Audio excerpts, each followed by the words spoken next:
The growing and making of great wines is a pursuit that's challenged man for hundreds of years. Winemaking is both art and science, intellect and passion, a meeting of the heart and mind. Yet with all the centuries of knowledge and craft, it remains elusive, as ultimately great wines lie in the mysterious and variable hands of nature.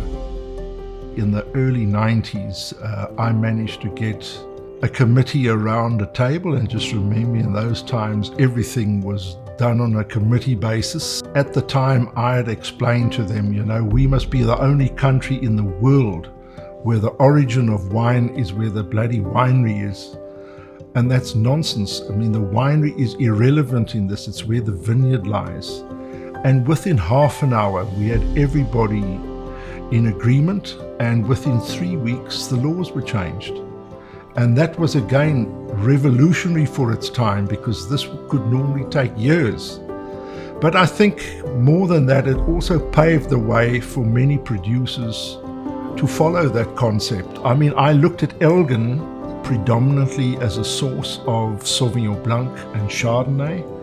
So the very first wine certified as wine of origin Elgin was in 1990, which was the so-called Whitehall Sauvignon Blanc.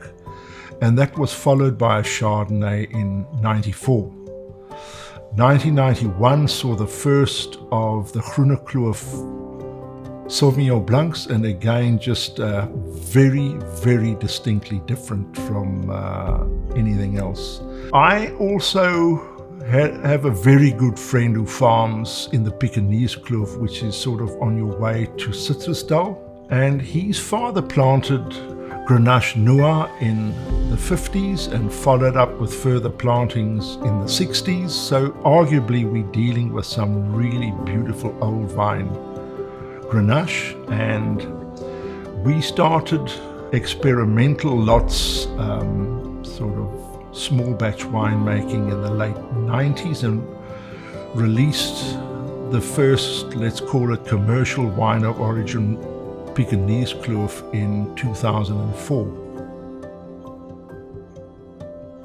My kids grew up, especially Warren, already at an early age had expressed an interest in wine and in vineyards. I mean, he grew up basically on a wine farm, he grew up in the winery. But it was Warren who really showed a bigger interest, and he studied viticulture and enology at the University of Stellenbosch.